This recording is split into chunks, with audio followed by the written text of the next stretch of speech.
মুবারক জিলহজ মাসে আমরা আরাফার দিবসের রোজা একজনও আমরা মিস করব না। প্রত্যেকে অন্তত আরাফার দিবস 9 জিলহজ উকুফ ও আরাফা, হাজী সাহেবরা যখন আরাফার ময়দানে অবস্থান করবে, আমার দেশে যখন 9 জিলহজ, এটা নিয়ে বাংলাদেশে একটা বিতর্ক হয় প্রতি বছর যে 9 জিলহজের রোজা রাখবো না আরাফার দিবসে রোজা রাখবো।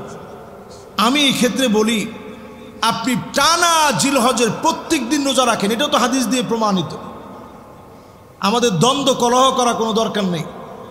টানা জিলহজের 9 দিন রোজা রাখেন, শুধু ঈদের দিন ছাড়া এই সময়টাতে আপনি রোজা রাখেন।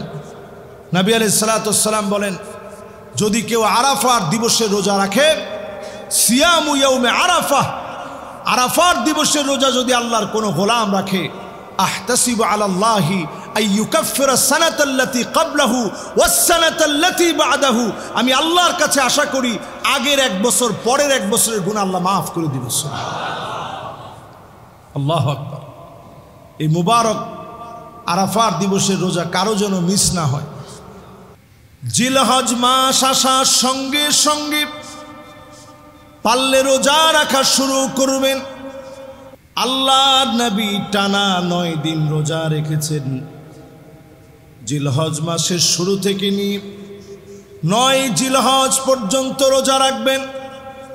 এই আমলটা আপনি যদি করেন, আল্লাহর নবীর সুন্নাহ মানলেন, জিলহজ মাসে রমাদানের পরে মোবারক এই জিলহজে বরকতপূর্ণ রোজা রাখার মধ্য দিয়ে আপনার গুনাহগুলা যিনি মাফ করে দিবেন তিনি কে?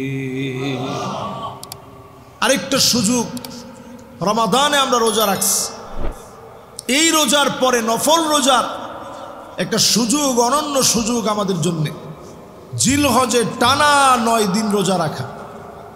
যারা পারবেন নিয়ত করে ফেলবেন যে টানা প্রতিদিন ইনশাআল্লাহ রোজা রাখব। রোজা রাখা কঠিন কিছু না, আপনি শুধু একটু অভ্যাস করেন, দেখবেন সহজ হয়ে যাবে। নফল রোজাগুলো রাখার মধ্য দিয়ে আল্লাহর নৈকট্য অর্জন করা যায়। আকরাবু মা ইয়াকুনুল আবদু মির রাব্বিহি, আল্লাহ সবচেয়ে নিকটবর্তী হওয়া যায় ফরজ মানার পরে। নফল ইবাদত যারা করবে তাদেরকে যিনি সবচেয়ে নিকটবর্তী বান্দা বানায় দিবেন তিনি কে? এই জিলহজ মাসের মুবারক সময় 3টা জিকির বেশি বেশি করা। বলেন কয়টা জিকির? সবাই বলি কয়টা? 1 নাম্বার জিকির হবে তাকবীর।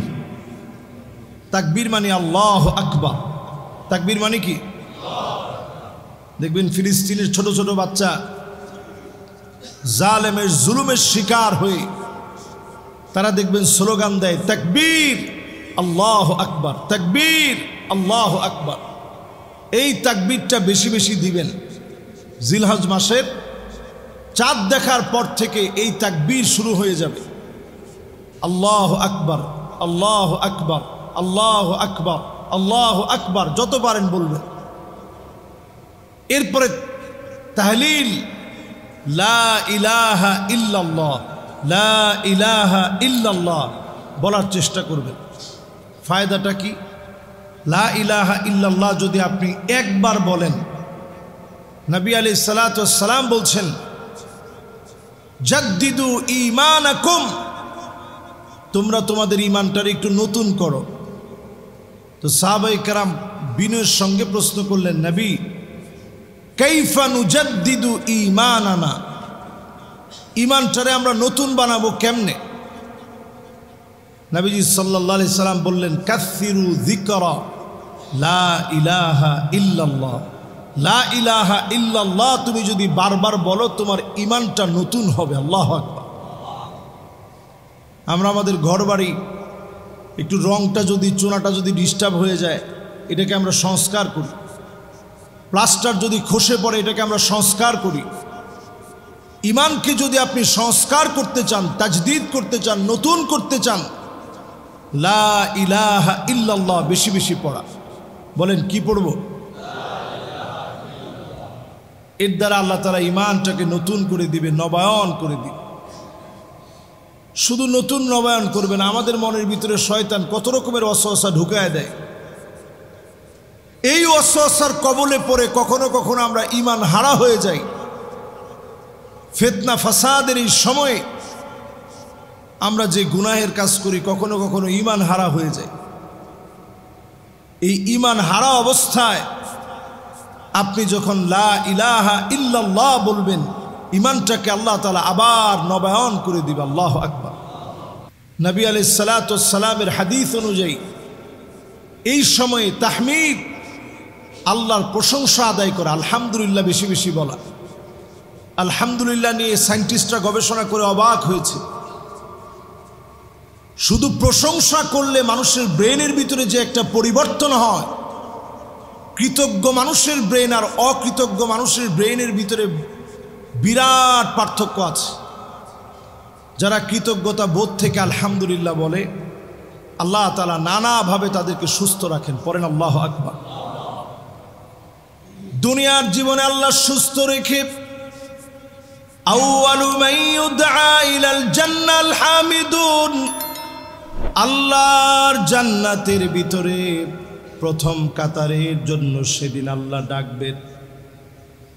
দলে দলে লোকদেরকে প্রথম কাতারে দাঁড় করায় দিবেন। সেদিন প্রথম কাতারে কারা দাঁড়াবে? আল্লাযীনা ইয়াহমাদুনাল্লাহ ফিস সাররাই ওয়াদ দাররা, সুখে দুঃখে কষ্টে আনন্দে জীবনে যারা প্রশংসা করেছে তাদেরকে যিনি ডেকে ডেকে প্রথম কাতারে দাঁড় করায় দিবেন তিনি কে? জান্নাতে যারা প্রথম কাতারের মেহমান হতে চাই বেশি বেশি আলহামদুলিল্লাহ বলবেন। কখন? ফিস সাররাই ওয়াদ দাররা, সুখে আর দুঃখে, কষ্টে আর আনন্দে, জীবনের সর্ব অবস্থায় প্রশংসা লাগবে কার? আমরা সুখের সময় আল্লাহর প্রশংসা করি, একটু যখন কষ্টের ভিতরে পড়ে যায়, কেউ জিজ্ঞাসা করছে কেমন আছেন, অনেকেই উত্তর দিয়ে যে হুজুর কপালে ঠাডা পড়ছে। কেমন আছেন হুজুর? নাক কাটা গেছে, কেমন আর থাকবো।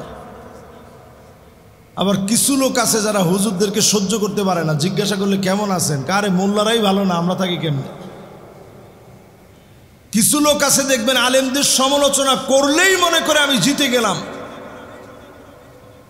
জিজ্ঞাসা করছে কেমন আছেন, কারে হুজুররা তো আগের মতো দোয়া করে না, ভালো থাকবো কেমনে। আপনি আল্লাহর প্রশংসা আদায় করেন, যিনি আপনাকে ভালো রাখবেন তিনি কি? মুমিনের জীবনে মুমিন কখনো খারাপ থাকে না। আপনি ফিলিস্তিনের একটা ছোট বাচ্চাকে ক্ষুধার্ত, তৃষ্ণার্ত, পিপাসার্ত হওয়া সত্ত্বেও একটা বাচ্চার জবান থেকে আপনি এটা বের করতে পারবেন না যে আমরা খুব খারাপ আছি। জিজ্ঞাসা করেন কেমন আছে, তারা অকপটে জবান দিয়ে বলে আলহামদুলিল্লাহ, আল্লাহ ভালো রাখছে। এই যে আল্লাহর প্রশংসা করে আল্লাহর গোলামেরা মালিকের শুকর গুজারি আদায় করে, এজন্য যেন আল্লাহর প্রশংসা কখনো ভুলে না যায়। মা ইউসিবুল মুসলিমা মিন নাসাবিন ওয়ালা ওয়াসাবিন ওয়ালা হাম্মিন ওয়ালা হুজনিন ওয়ালা গাম্মিন হাত্তা শাওকাতি ইউশাকুহা ইল্লা কাফফারাল্লাহু বিহা মিন খতায়া। মুমিনের শরীরের ভিতরে যদি কাটা বিঁধে যায়, ব্যবসার ভিতরে যদি ক্ষতির ভিতরে পড়ে যায়, বিপদ মুসিবত যদি পেয়ে যায়, মুমিনকে মালিক ভুলে যায় না, যিনি ডেকে ডেকে মুমিনের গুনাহ মাফ করে জান্নাতি বানায় দেন তিনি কে? যতগুলা বিপদে আপনি পড়লেন জীবনে, আপনি খেয়াল রাখবেন এই বিপদগুলো আল্লাহ তাআলা বিভিন্নভাবে পরীক্ষা নিয়েছেন। বড় বিপদ হতে পারত, ছোট বিপদ দিয়ে আল্লাহ কাটায় দিছেন। আল্লাহ রাব্বুল আলামিন দুনিয়ার জীবনে একটু কষ্টে আপনাকে রেখেছেন, আখিরাতের জীবন আল্লাহ সুখময় করে দিবেন। আপনার আমার জীবনের পরীক্ষার কথা চিন্তা করে দেখেন, পেয়ারা হাবিবের জীবনের পরীক্ষার কথা একটু চিন্তা করেন। আমি আপনি জীবনে কয়দিন না খেয়েছিলাম? নবীজির জীবনে প্রায় সময় ফজরের নামাজ পড়ে নবীজি আসতেন, এসে প্রশ্ন করতেন ঘরের ভিতরে কি কোনো খাবার আছে? আম্মা জানরা এক বাক্যে উত্তর দিতেন, নবী ঘরের ভিতরে কোনো খাবার নেই। নবীজি রোজা রেখে ফেলতেন, ক্ষুধার্ত অবস্থায় একটু পানি খেতে পারে নাই, এক ঢোক পানি নবীজি খায় নাই, একটা খেজুর পর্যন্ত খেতে পারে নাই। এই দুনিয়ার সর্বশ্রেষ্ঠ মানুষ, সমস্ত নবীদের সর্দার হওয়ার পরেও এক ঢোক পানি তিনি খেতে পারে নাই। এরপরও একবার আল্লাহরে বলে নাই যে আল্লাহ এই কষ্ট আমার কেন আপনি দিলেন? কারণ নবীজি জানেন এই কষ্টের কারণে উম্মতদেরকে যিনি সুখে রাখবেন তিনি কে? আজকের আরবের দিকে তাকায় দেখেন, এই বিলাসী জীবন, কোনো কিছুর অভাব নাই। এগুলো নবীদের অবদানের কারণে, পরীক্ষায় সবরের কারণে আল্লাহ দিয়েছেন। এই মুবারক জিলহজের বরকতপূর্ণ সময়ে যারা আমরা হজে যেতে পারি নাই, আল্লাহর কাছে আমরা অন্তত দোয়া করতে থাকি, আল্লাহ এই সময়ে আপনি ভালো ভালো কাজ করান, এই সময়ে বেশি বেশি কল্যাণকর কাজ করান, আল্লাহ বেশি বেশি সওয়াবের কাজ করান।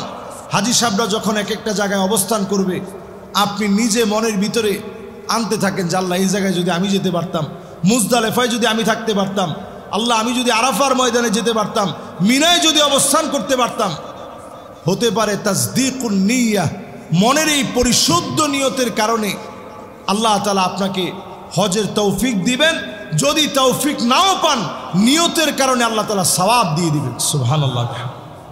এই জিলহজ মাসের শেষ আমল, এই সময়টা খানা পিনার সময়, আইয়ামু আকলিন ওয়া শুরবিন। জিলহজ মাসের শেষ সময়টা, ঈদের পর থেকে আইয়ামে তাশরিকের সময়টা, খানা পিনার সময়। এই সময়ে খানা পিনা করবেন। নবী সাল্লাল্লাহু আলাইহি সাল্লাম খানা পিনা করতে বলছেন, আইয়ামু আকলিন ওয়া শুরবিন ওয়া তাহমিদিন। এই সময়টা খানা পিনা করবেন, আরেকজনরে খানা খাওয়াবেন। পরেই নবীজি বলছেন প্রশংসা করবেন আল্লাহ। খানা খেয়ে আপনি আল্লাহর প্রশংসা ছাড়া উঠে যেন না। খানা খাওয়ার পরে আল্লাহর প্রশংসা করবেন, আলহামদুলিল্লাহ বলবেন, নিজে মেহমান হবেন, আরেকজনরে দাওয়াত দিবেন। আল্লাহ রাব্বুল আলামিন আমাদেরকে তৌফিক দান করুক, পড়েন আমিন।